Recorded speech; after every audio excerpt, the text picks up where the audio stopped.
Crazy. I did my hair. Hey, Jessica. Jessica, I've been meaning to run into you. I'm so happy you're here. Yeah. I don't think I can turn on camera here in this way. Yeah, I can't turn on the camera right now. Um, but anyway, yeah. We're live on YouTube via video, right? So if you want to see the visual part of the podcast, then you would go on YouTube. And then on WeChat, we are live in audio, only in the podcast version. Oh, you were on the business trip. Okay, I hope it went well, Jessica. Well, I've been meaning to run into you because usually you are the one of the regular people that is actually on the YouTube, for example. And there were like 2 days or 3 days when I was doing the morning stream, and I realized I was accidentally live streaming on the wrong channel. I was on one of my other YouTube accounts, and I was thinking, like, it's so weird. I said, why are there so many people here? Why are there so many random people on this channel, you know? But yeah, I was live streaming on the wrong YouTube channel, and I was like, this is weird. There's a whole bunch of new and random people, but I don't see Jessica. And then after the third day, I was like, oh shoot, I've been live streaming on the wrong account. So, but now we're back. Now we're on the right account. Good morning, Jessica. Unfortunately, you guys can't see. Maybe I'll post a video update later. But yes, my hair matches my glasses now. It's pretty insane if you ask me. It's pretty bizarre. But I think it's cool. I like it. As long as I like it, it's all right. So, happy Monday. Hope you guys had a good weekend. Hope you guys did something productive and positive with your weekend. And if not productive, then at least relaxing, which is also productive. Relaxing is productive to me. Good morning, Lu Wei. Good morning, Iris. Good to see you guys again, as per usual. So, I am organizing my flights for this week. So that means anytime now, I will randomly not be on, okay? Unfortunately. So guys, keep a heads up. I will maybe remind me like in 30 minutes when the room gets full again. Remind me like in 30 minutes to let people know. So I am going out for work and I'm gonna go meet some family. So I'll be traveling for a couple weeks. That means that I won't be able to do the live stream on WeChat. You guys already know that. I won't be able to do the podcast, unfortunately. So I will be posting videos. I'll be posting a lot of videos and talking about the podcast and the things that I live stream on YouTube while I'm traveling. And so I'll take that and I'll post it on WeChat. So that means, unfortunately, for you guys on the WeChat side, there won't be a live stream for a while. But, hear me out. If you guys do get on, okay? If you guys do get on in the morning time to listen to the live stream like you usually do, and I see that you guys are commenting on that particular video for that morning, you're commenting, you're liking it, whatever, then I'll just keep posting it. So instead of following the live stream, you guys can watch the video almost like a replay. So what I will do is, just for you on WeChat, I will record what I do on YouTube as a live stream, and then I will post it at about 7:30 a.m. So it won't be real time, right? It's not going to be live, but it should feel somewhat similar, at least. You know what I mean? And of course, if you comment or anything, I'm going to be able to see it later on when I check on the video. But yes, the alternative is if you do have access to the tube, then you can follow me there, same time, same place. But if you don't, then unfortunately you just have to go on my channel and find the videos that I upload every day. So here goes. It will take like maybe 15 or 16 hours. No, actually maybe more. It will take maybe 20 hours for the whole trip from the beginning to the end, probably 20, 25 hours.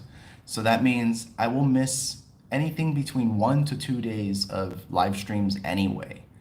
So if I disappear for 2 days or 3 days, you can understand why. We gotta account for the time zone difference, and we gotta account for the travel time. I can't live stream on an airplane. Maybe in the future I'll be able to, but I can't do it right now, right? But yeah, that's basically it. So just catching you guys up on that, and maybe I'll do it again in another 30 minutes as the room gets nice and packed up. All right, cool. Cheers.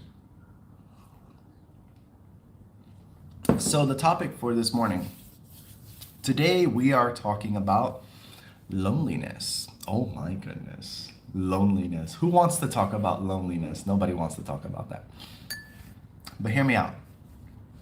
The reason that this is coming up, right, is because I'm going to be traveling a lot, like I usually do when I start traveling again. And the issue that comes up is that when you travel like me, if you travel by yourself often, then you can feel lonely, which is fine. It's totally okay. But this sort of concept just came up as a topic for this reason, is because I am going to be traveling, and a lot of the times I travel alone, and the loneliness kind of creeps up on you. It's natural, it's normal, and it's fine. But I want to talk about it, and I want to talk about how I sort of manage that, right? Because there could be a lot of people. No, it's not that there could be. 100%. There are a lot of people that they don't understand what to do when they are alone. They don't understand how to manage themselves and how to manage their own loneliness. So hopefully, what we discuss today will be helpful for you if you are a person who also needs to travel, whether to see friends or family or for work or to go to exhibitions or whatever, you know. If you often have to travel and you spend a lot of time by yourself, then this might be a good episode for you. It might be helpful. So, I think that one of the things that I do that is exceptionally helpful is before I go somewhere, like before I travel, at least a week or so in advance, I will try to find all the people that I know online that are around that area. So let's say, for example, if I'm going to Mexico, for example, right? Then I know I'm going to be in Mexico for like 2 weeks and I'm going to be attending some meetings and whatever. Then what I would do is I would go online on whatever social media I have, and I will look for friends or people that I know in general that happen to live in Mexico or be in Mexico during the time that I will be visiting. And I will just touch base with them and let them know, oh, hey, by the way, I'm going to be in Mexico from these days. If you have time, maybe we can have a coffee. I don't drink coffee, but you know what I mean. We can have a coffee, or we can have dinner together. Or is there anything going on that you can update me on? So that's one really big thing that works for me, is that even if I don't get somebody like at a convenient time to meet with them, I at least have a peace of mind that there are some people I know in the place that I'm going to. So it's not necessarily that, oh, well, I'm gonna go there and I'm gonna go meet them and I won't be lonely. Like, that's not the idea. The idea is that at least I touched base with somebody who is there. So if anything happens, I have a little bit better sense of security, if that makes sense, that I'm not totally on my own. So the other thing that I think is also quite helpful is get get well acquainted to event websites. Get very well acquainted to event websites. So let's say, for example, Eventbrite or Meetup or anything like that. Any sort of like groups where people arrange like physical meetings, right? Good morning, Zal. And what that's going to do for you is that it's going to give you the opportunity to meet a lot of new people wherever you go when you do have some free time or when you have some flexibility. So for example, what I like to do, I focus on two primary groups, right? The first group that I like to focus on is language exchange. So I'm sure you guys know I speak a few languages. I speak quite a few languages at this point, I guess. Um, Even though it's not fluent, it's still good enough that I can go to events in a lot of different countries where people are doing language exchange, and I can meet a lot of new people and make a lot of new friends. So that's one of the things I look for online. If I'm going to go, hypothetically, let's say I'm going to go to Portugal, right? And I will look for language exchange events in Portugal, in Lisbon, or whatever city I'm going to be going to in Portugal. And so I will be able, usually they take place in either a cafe or in a bar or something like that. And because I tend to go to places where a lot of people travel, you end up finding a lot of travelers there. And people who speak a lot of different languages are drawn to those kind of events. So language exchange is a big thing. And I would say if you speak at least two languages, it would be really, really good for you to attend language exchanges when you travel. And the thing is, like, you're not just going to meet local people where you go, you're going to meet a lot of international people because they are travelers. So that's like the first group that I look for, the primary group. Especially considering I speak the three most popular languages on the planet, it's really helpful. It's really helpful for meeting people. Um, then the second group of people that I look for when I'm traveling or that I try to attend events for are dancers, in particular, like Latin dancers, partner dancing, this kind of stuff. I don't know if I want to get into it too much. It's like it's such a big thing to explain, but let me try to make it simple. The kind of dance that I do, the kind of dance that I practice, it makes it very easy for you to get close to strangers. It makes it very easy for you to dance with strangers. You don't really have to say much. It's like, hey, you want to dance? Okay. And you dance, and that's it. And that is part of the culture. That is literally part of the dance culture that I participate in particular, like Latin dance culture, like Caribbean American or Latin American dance culture is like this. So we're talking about salsa and bachata. And of course, kizomba is not Latin, but kizomba gets added in there as well. So, yes, this is one of those things that even when you don't know anybody at a dance event, you're totally okay to dance with strangers and not even say anything. So, it definitely helps on the lonely side of things. It's like, well, you don't feel as lonely if at least you can dance with people, right? So, yeah, this is what I end up doing. I have those two groups that I really look forward to meeting when I travel. And that is about it. I think those are the two main groups I look for. In terms of like business groups or networking events, exhibitions, things like that, that's different. That is totally different. That is something that you prepare way ahead of time. There's no guarantee that you're going to be looking for that stuff, and usually it's already connected to your work. So you don't really need to go out of your way to find business groups and networking groups. That should already be tied into your work. Yeah, I think that's it. Yeah, I think that's it. So that's basically my primary focus. Now, outside of all those things, I actually don't spend a lot of time doing this. But when I'm not traveling, let's say I'm at home, I'm in my office or something like that for X number of weeks, and I do get bored or I do get lonely because there's nothing to do and nowhere to go, then the alternative is to go online and using like social media platforms that allow you to exchange with people in real time. So, in particular, I like to use Discord. I think Discord is quite good because on Discord, you can find groups for whatever it is you like to do, no matter what it is, whether it's language or music or talking about photography or content creation, whatever it is, you'll find a server or a group where people are having discussions in real time about those things. So I think Discord is fantastic for this reason.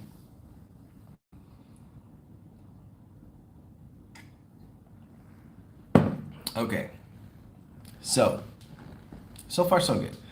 If you guys have any ideas, I'm curious to know when you travel, in particular if you're traveling for business or whatever, and you're usually by yourself, what do you do to cope with loneliness? How do you make yourself feel a little less lonely when you are traveling for like an extended period of time? So, you already got my tips and my suggestions. Let me know what it is you do or what do you think would be helpful. Okay, so outside of all that, I want to sort of tackle this from another angle as well.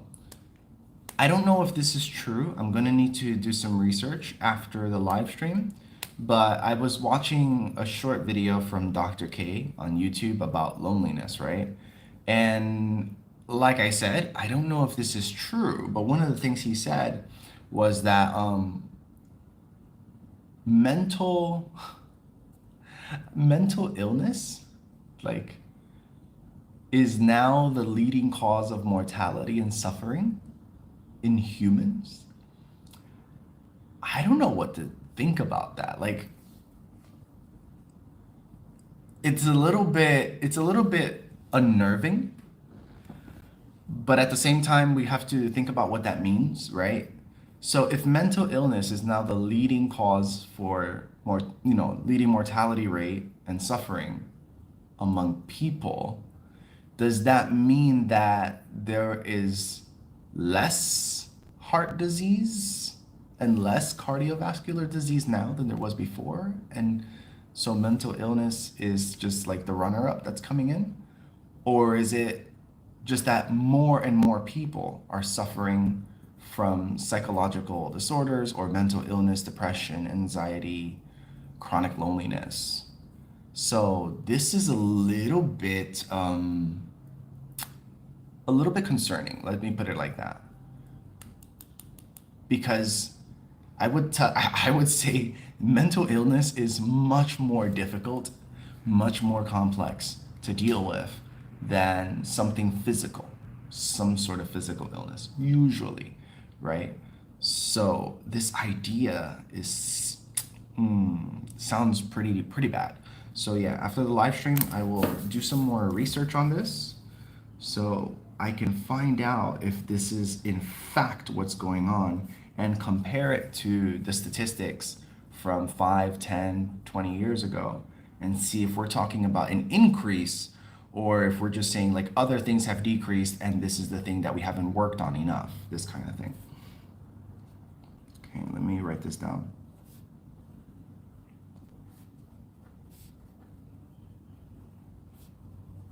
Death and suffering. Okay. All right, so let's carry on. I don't know what to really think about it for this sort of situation. Because if it is true, it really just means that we are more and more isolated as people. And I think that's very true. Purely speculating this, I do believe, like, as humans, as people, we are more and more isolated every single day. And when we look at social media or the internet, right, in general, you have a very great benefit in terms of you can talk to new people every single day. You can make new connections every single day, and you can more or less avoid the feeling of loneliness, right? However, talking to people online is very different from making real life human connection. And one of the other things that Dr. K highlighted was that when you are online, you tend to run into a lot of echo chambers. And what happens is that there will be hundreds, if not thousands, of groups that you will go on to and subscribe to that just do and think and believe the same thing that you do. And so you sort of get this false sense of correctness, if that makes sense to you guys. You get this feeling that it's like, oh, I think this way, and all of the people that I like to talk to online in these groups also think this way, so I must be right. And then what happens? How is that a problem? Why is that bad? I think that the problem with that is when you have this sort of chronic echo chamber situation online, and then you go out into the real world and you meet people in real life, and you realize, oh, damn, I guess not everyone thinks like me. Ooh, that guy's weird. That girl's weird. Why don't they agree with my opinion? My 155 groups online agree with my opinion. And it sort of gives you It sort of gives you a disconnect from reality, a strong, strong disconnect from reality, because your expectations of what people are like, what people should behave like, what their ideas are like, is actually not accurate, is not realistic. And so, just purely on a numbers basis, the amount of people that you can encounter online is massive, literally just massive compared to the people you would encounter offline and engage with on a daily basis, right? So you're going to get a sort of disproportionate experience in terms of different ideas and opinions and whatnot. And this right there, that situation right there, is going to continuously perpetuate your loneliness and make you feel more disconnected from the real world, from real life. And so, what do you do? What do you do when you feel like you are not connecting with people in real life? You are not sharing the same ideology, the same thoughts, the same behaviors? Then you're going to retreat. You end up retreating and you go back on the internet, you go back on social media, and you go back into your echo chamber groups because they make you feel comfortable. But the problem is that as humans, and you guys know, as humans, we are social animals, we are social creatures, and we do need physical, real life connections. We do need physical touch, this kind of thing. So it's gonna be really hard. It's gonna be really, really hard if we keep allowing like social anxiety and the difference of opinions to dominate the way that we behave in terms of socialization, especially online socialization. So I can definitely see how it is possible that mental illness can be the leading cause of death and suffering for humans now. I can definitely see why this may be possible. But unfortunately, I haven't had time to look at the details. I need to look at the details and the data behind it to see, okay, what actually happened. Because, for example, let me give you guys a very vague example, okay? Let's say you have two countries. You have France and you have Italy, for example, right? And let's say for a long time, Italy had a higher crime rate than France, right? So whatever the crime rate is, we're gonna say like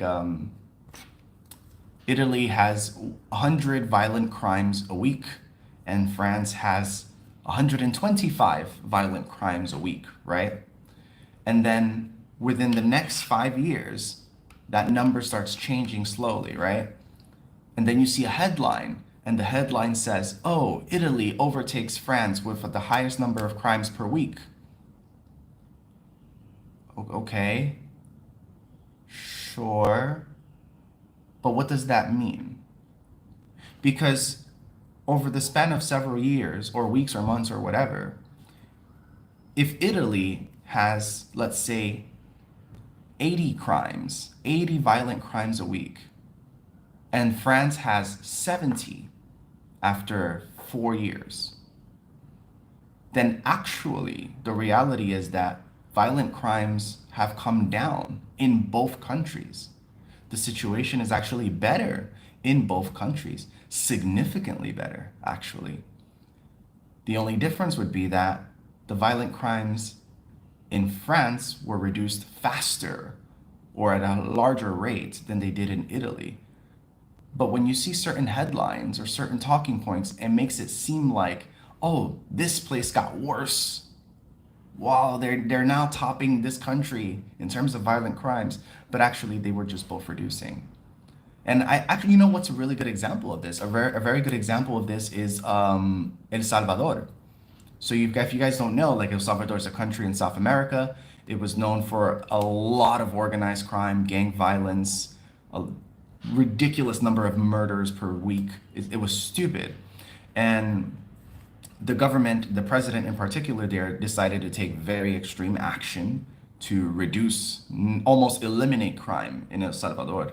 So from him doing that, if you look at the statistics, if you look at the numbers day by day by day, and how crime continuously went down, you can say, like, okay, if violent crime in South America, if El Salvador was the top one, whoever was the next country, like the second most violent country, then they will become the top one.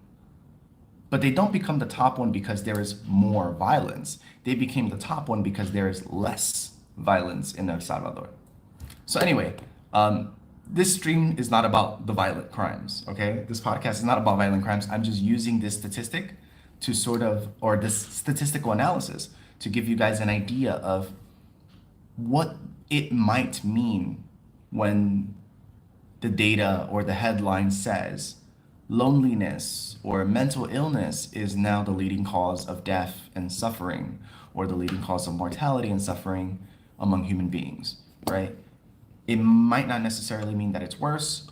Actually, it might be better, but other things have come down faster. But I don't know that. I don't know that yet. I'm just trying to have an open mind about it, and later I will check the data behind it.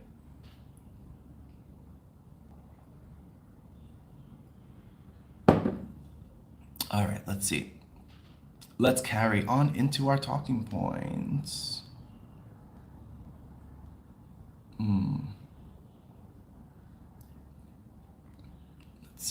Let's see.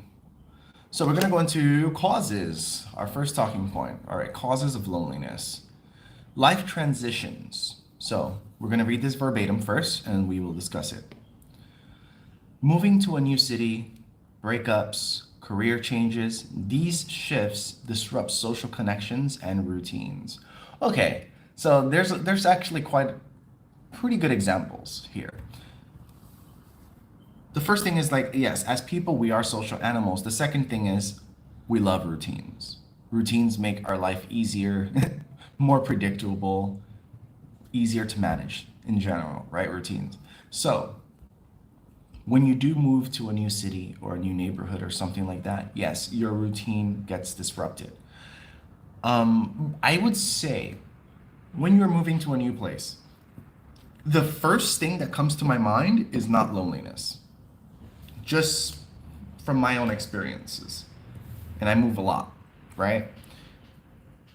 Moving to a new place for me, at least at the beginning, is more about a fresh start, if that makes sense. A lot of opportunities, a lot of new adventures, you meet a lot of new people. So I would say in general, just moving and being in a new environment tends to be a pretty positive experience, at least from the adventurous perspective, that things are new and fresh and different. And with it, it can, new opportunities can come. However, once you get over that honeymoon phase of being in the new place, the honeymoon phase of, okay, so I know all the new things, I know where everything is, I met a few people, fine. Then the loneliness starts creeping in slowly. So back in the day, when I was a mentor and I was doing recruitment for foreigners, like working in Asia, this was one of the things that I warned everybody about. That for some reason, other recruiters didn't do this and HR people didn't do this. I said, you need to tell people what to expect. So the thing was, they will tell you things about the cultural differences, the challenges about dealing with the language. They will tell you things related to like the weather and the climate and whatever. All of those things are great, and that is all useful information. So I can definitely get behind it. But the one thing that most don't remember or don't know about is that people are going to get lonely. When you move overseas for work, for studies a little different, but for work especially, when you move overseas, you will get hit with a wave of loneliness.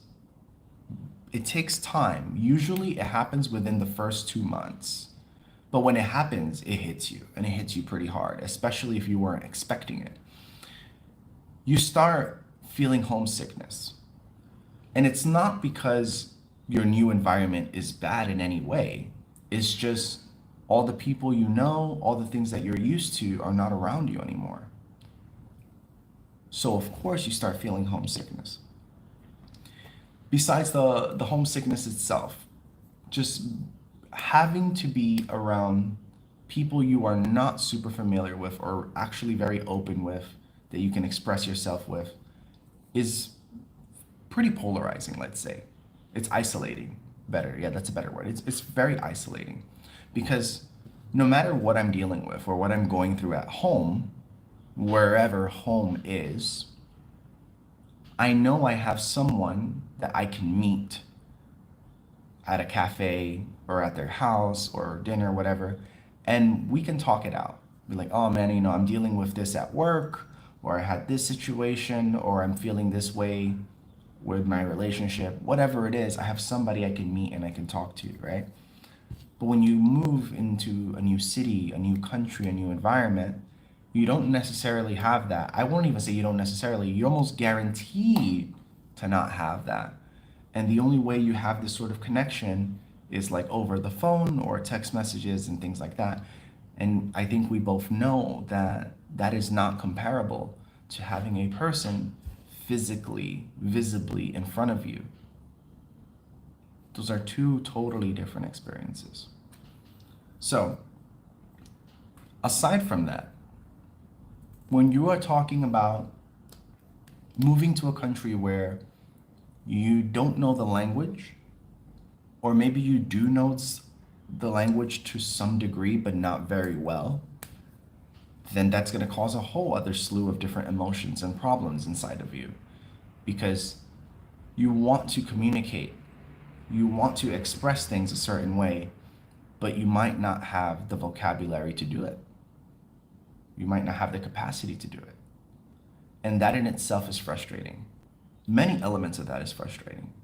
So one of those things would be, by the way, dependency issues.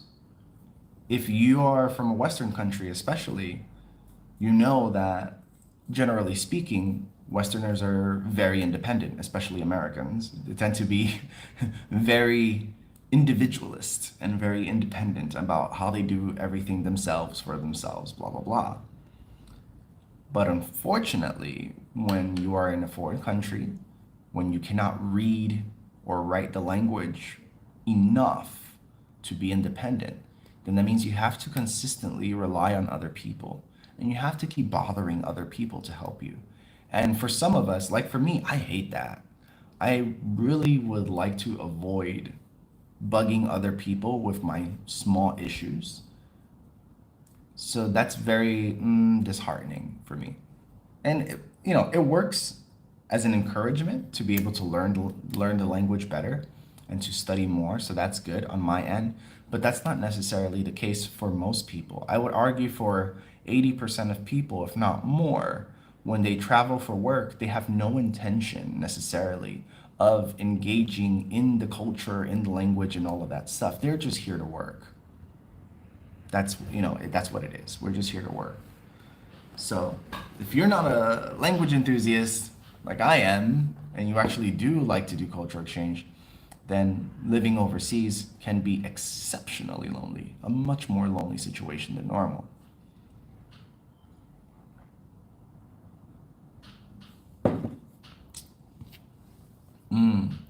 I would say the language skill, I don't know if that's the most important. I wouldn't say it's the most important. Hey, good morning, Cece. If I were to choose one thing as the most important for living abroad, it would be your networking skills. I think that is the most important because even with limited language ability, if you know how to network and you know how to use your body language to connect with others, then it helps. It helps. It helps a lot, a lot, a lot. So you don't necessarily have to even speak the same language and you can make really good friends. Because I know I did very early on. Without speaking a common language, I made a lot of friends. But you just have to be open to that. There's a certain skill, there's a certain personality type that can do that. that you can connect with other people even when you don't speak the same language, that you can have a sort of openness with them, you know? So if I were to choose one thing that I think is most important, is it would probably be your networking skills, your ability to connect with others using nonverbals, using body language. And then after that, the language itself becomes the most important, for me at least. Hey, good morning, buddy.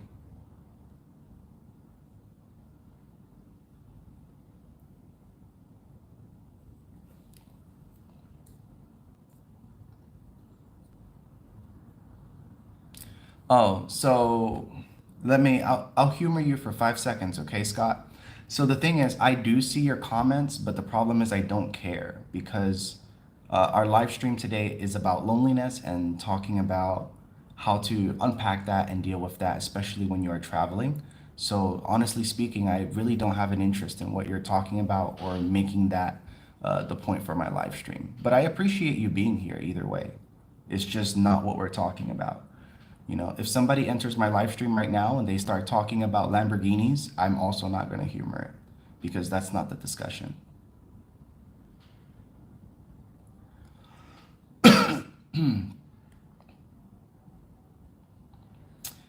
I would say so, Yolanda. I would definitely say so. I do believe your personality is going to be a huge deciding factor in terms of how you do or how well you survive in a foreign environment or in a new environment. So there are things that you need to consider is when you are coming into a new country, in a new environment, the way that people manage social relationships may be very different from what you are used to. So, for example, even though I spent like 4.5 years studying Japanese culture, socializing with the Japanese networks in New York, this kind of stuff, even though I did put in all the time and all the effort to do so, the culture shock of actually trying to integrate to Japanese society was overwhelming. And I mean, not to toot my own horn, but I'm like, if it's overwhelming for me, I can only imagine the majority of people that have experienced this, how horrible it could be. Because for me, is that I'm used to being in new and totally different environments where people have different ways of connecting and social norms, etc., and considering my language abilities, right? So for me, usually it's easier than for most people to be able to integrate. But I highly underestimated how hard it was going to be. Yeah, highly underestimated it. So this is one thing that we need to keep in mind is that you need to understand social norms are not going to be the same from country to country, right? So your idea of what it is personality wise, right? What it is to socialize with people in the US, even from state to state, right, is going to be very different from how people socialize in Saudi Arabia or in Spain or in Japan. These are all different. So having at least a surface level understanding about what it takes to be able to network well and to be able to connect with people well in a new country is very important. But this is why, like I said at the beginning of the stream, this is why I prioritize language exchange groups. Honestly, I prioritize them when I travel because the people that you're going to meet there are also travelers. And even if they are local people who have been around, either traveled to different countries or have friends from a lot of different backgrounds. So whenever you make mistakes or things that don't really line up with local social norms, they can forgive you because they understand like, okay, you're new and it's not really a big deal, and they help you sort of assimilate better to how things work, what the conditions are like. Good morning, Renee. Hope you had a good weekend and hope you continue to have a good time.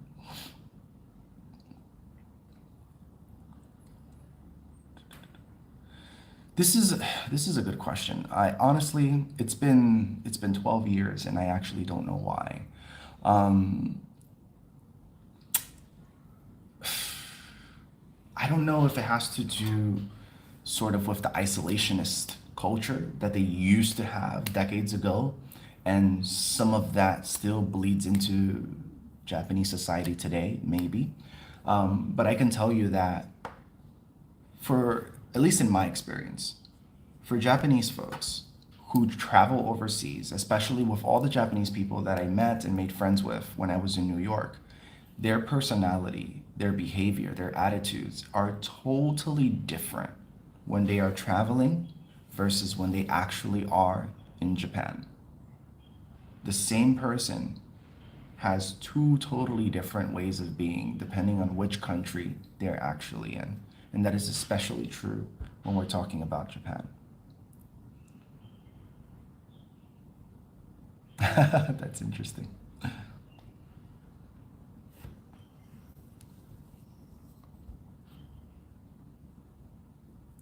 Yes. So in the topic of loneliness, this is gonna get fun. Hey, Yolanda. So Yolanda says, if you have a good heart, people tend to forgive your mistakes, right? Your honest mistakes. This is cool and this is good, usually in general, right? There is one little thing that I really don't like. I really don't like it. And it's not just going to be here, it will be in different places depending on where you are at that moment. So let's say, for example, uh, you go to Mexico and you disagree about something. It could be some sort of ideology or some sort of attitude towards something in particular. Maybe the music, maybe something political. It doesn't really matter. But you're like, hey, this doesn't really make sense to me. I think these things, right? Your opinion is othered. And then people will generally go, oh, well, you don't really understand. You're not Mexican.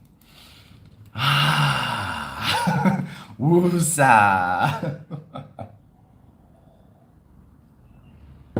Listen, while I do obviously understand that your upbringing and your nationality will have a strong effect on your ideas and your attitudes, right? About whatever, to say to another person that they are incapable, they will not have the ability to understand your perspective because you do not share the same nationality is not very smart. It is, yeah, not very intelligent. So we need to really consider this. Yes, your nationality, your culture, and language shape a huge part, if not the most part, of who you are. So, sure, it will be easier for you to understand the nuances of different concepts or different ideas amongst your own kind of people. It is easier, yes. But just because it is easier for you to understand another person because you guys share an identity, that doesn't mean that other people cannot understand your ideas, cannot understand your grievances, let's say, for example. So, this is one of those things that, even though it's like people are just sort of giving you like, oh, it's okay, he doesn't understand, he's a foreigner. It's like, yeah, no, it's it's not because he's a foreigner that he doesn't understand how you feel about something. It is because you guys have two different perspectives on that thing. And honestly speaking, having a conversation, having a dialogue about it will bring us closer to understanding each other.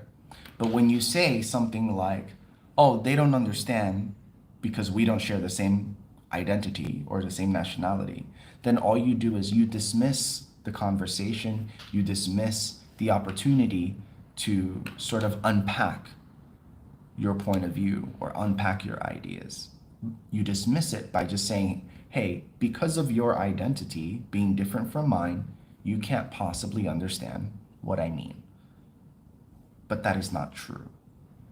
It is not easy, but it is definitely understandable.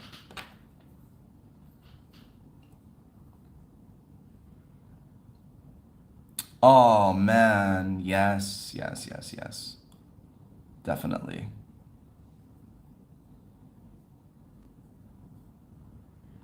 Yeah. Oh, dude, let me tell you something funny. Let me tell you something funny. When I first came to China, there was somebody asked me out for dinner. They're like, hey, let's go have dinner together, whatever. And then it's like, yeah, sure. So I ordered my food. I ordered some food. They ordered their food, right? And I just take my plate to myself. Like I would order some fried rice and some broccoli or whatever, yeah. And I just order it and then I take it to myself. And they look at me. They just look at me and they're like, huh. And so they're eating, they have their bowl, they have their food, they're putting into their bowl. And then they look at me and they say, oh, hey, you want to try mine? And I'm like, sure, why not? And so they share some of their food with me. And then they say, hey, is it okay if I take some fried rice? And I was like, sure, no problem.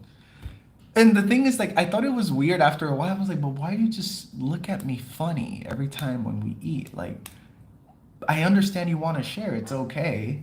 Just ask. You don't have to look at me funny. And after a while, I ended up realizing, because no one explicitly said it until like months later, that all the food goes in the middle. All the food goes in the middle, and you pick food from the middle and you put it into your bowl, and this is how you eat. That is not normal where I come from. That is not what we do. See, this is an example of a true cultural difference, right?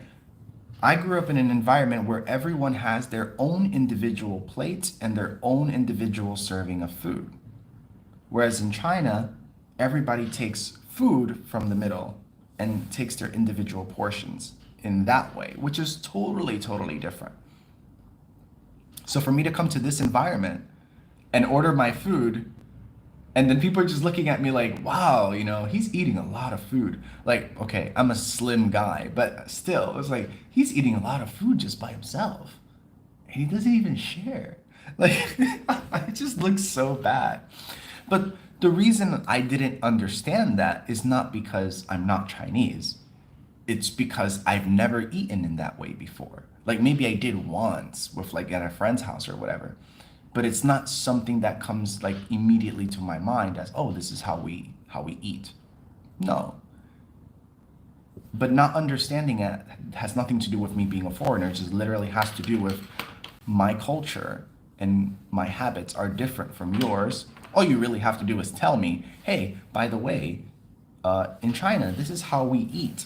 In a round table, we put all the food in the middle, and you take individual servings and so on and so forth. Like the same thing when you go to certain countries and people eat with their hands. It's not hard to understand that they eat with their hands. It's just something that you are not used to. And that's fine. It's okay to not be used to it. Just have to give the information. Let me catch up with you guys.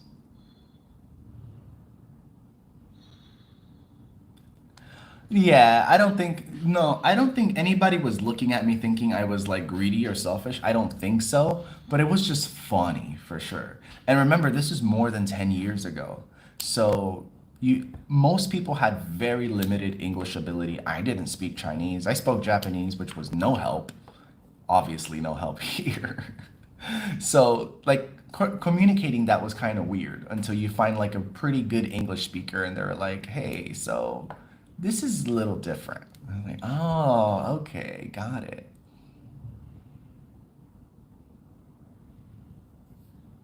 It's funny.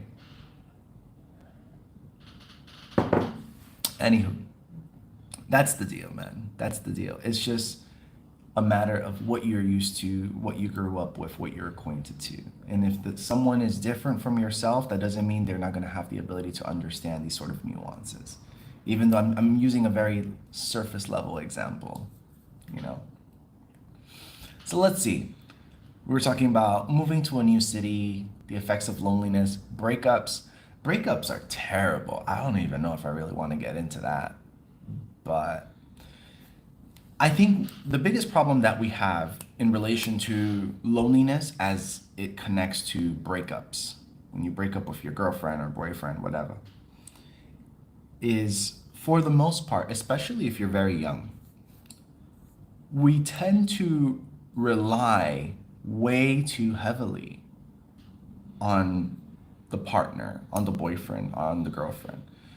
You sort of look for them for that emotional safety every day, every day, especially if you're young. So for me, one of the things that I find to be more helpful is that, yeah, that's cool. You can spend time with your couple, your girlfriend, your boyfriend, and that's great. Do things together, amazing, fantastic. But you should not isolate yourself to only spend time with your partner. That's that's a recipe for disaster.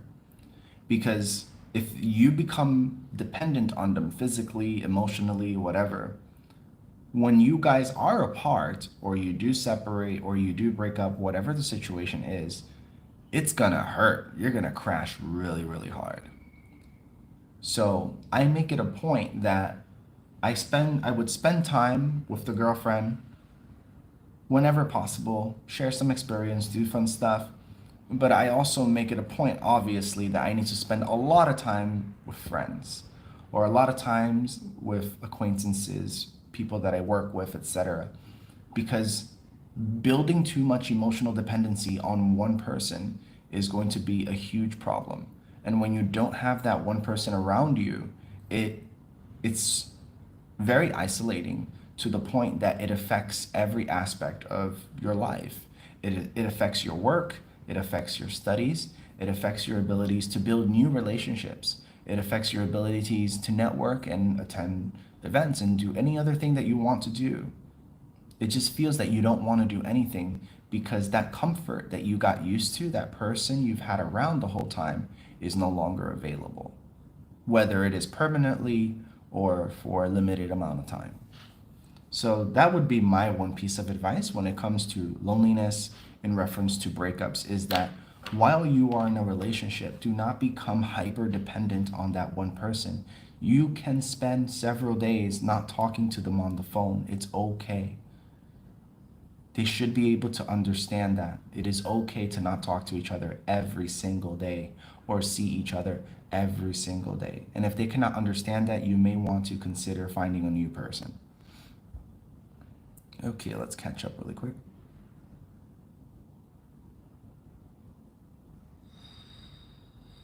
Oh, Kyle.